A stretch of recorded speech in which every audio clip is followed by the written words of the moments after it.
Alright, what's going on, guys? Welcome back to the channel. Today we're going to be installing the Perrin license plate relocator kit on the 2022 Outback Wilderness.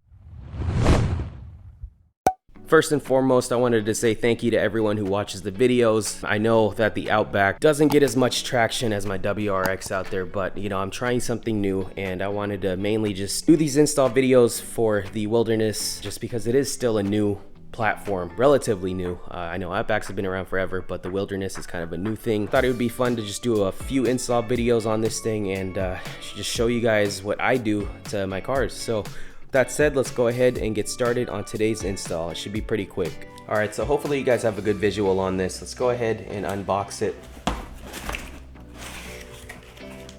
All right, so inside you get the instructions, a license plate cover, the backing, the screws and the washers, stickers, and of course the actual hook itself, the tow hook.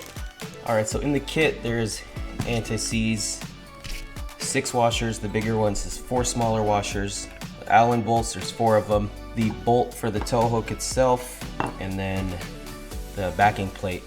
And a couple basic tools that you'll need a 5/8 socket for this bolt right here, and a 3/4 socket for the actual stem itself.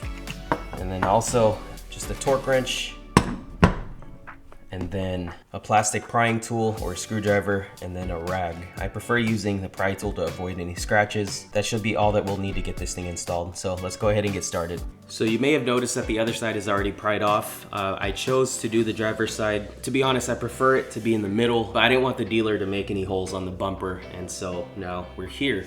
But you could do either left, the passenger side, or the driver's side. Again, I'm doing this on the driver's side. I'm only here to show you guys how to take this thing off. So don't make the mistake I did and just stick this thing straight in there. It'll definitely scratch the bottom part, but even if you did do that, it's not a big deal. But I learned that you just put this thing inside the towel, and then you stick the towel in there and then just pry it out. And then that should remove the plate. Alright, so we're at the driver's side now, and first thing you want to do is to put a little bit of anti-seize onto the threads.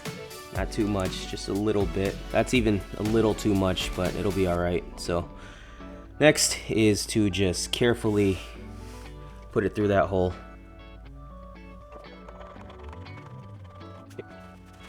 Alright, so this might be a better angle for you guys, but next thing after you hand tighten it is to torque it down to 40 foot-pounds.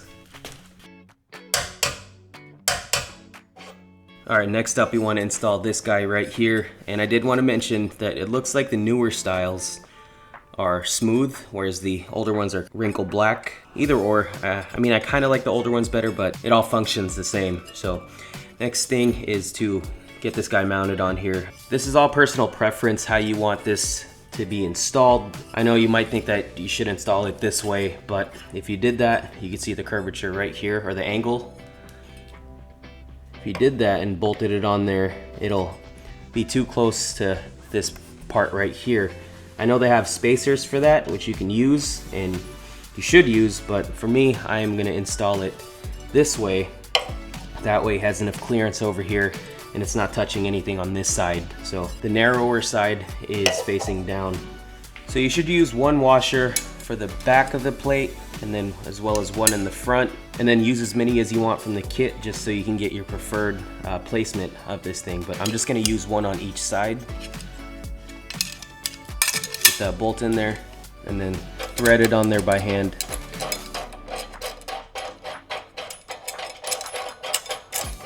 And my other concern was the plate covering the fog light right here, because if you line these things up, it's covering half of it. So I think I am gonna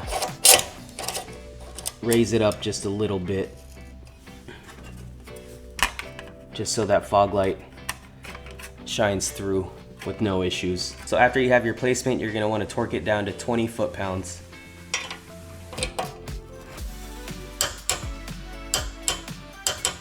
Should be good. Don't over tighten this.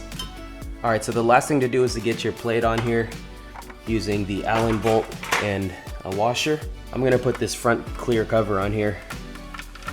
Not necessary. Should have enough thread on there, but you just want to thread that on there.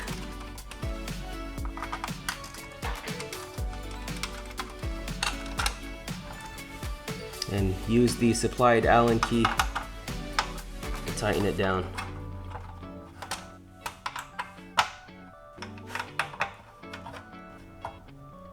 And there we have it, just a quick and easy install of the Perrin license plate relocator kit. My main concern was that they didn't have it for the Wilderness Edition, but I just confirmed that it does fit. And according to the instructions, these are also the same for the 22 Plus and the 2018 Plus Crosstreks, which it fits on the Wilderness. So, and I did want to mention one more thing regarding these things right here, the tow hook covers. So there's a huge opening right there, obviously. I do want to get an extra one of these, drill a hole through it, and then put the tow hook through that. But I'm kind of debating on that right now, since these are $22 each from the dealer, so it's not cheap. On the WRX, the extra tow hook covers, unpainted, were I think only like $4, but these ones, since they're painted this nice color, they cost a little more. So not too important, and it's not really necessary, but it is something that I want to do just as a personal preference. Don't want to mess this up, but yeah, the goal is to drill a hole through this so the tow hook goes straight through, covering that gap right there. But anyway, I'm gonna go ahead and close out this video. If you guys have any questions, let me know in the comments below. Other than that, thank you so much for watching, and as always, I'll see you guys in the next one.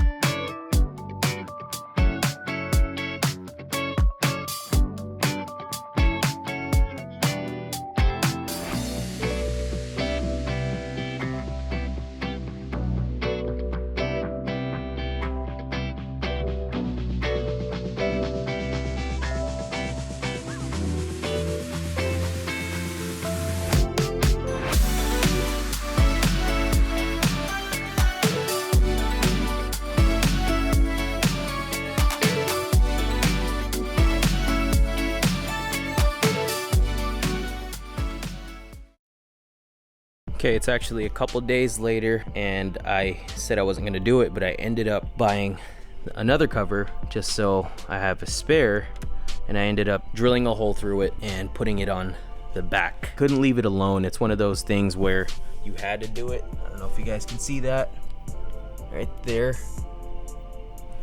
But basically, it's the same on both sides. It's this with the hole on it for the tow hook to come through, so just like that right there.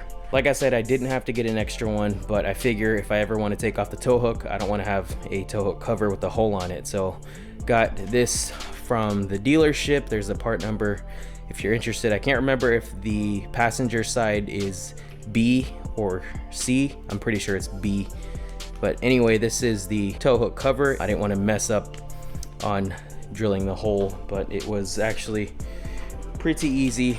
Just got one of these from Harbor Freight, and I just poked it through. This is a little too small, so if you can get a bigger one, then do so, but this one is 3/4 and it was too small, but I kind of just rounded out the edges and it worked out. But yeah, anyway, again, I'm going to close out this video. This is the part number, and let me know if you guys have any questions. Thanks for watching. I'll catch you guys in the next one.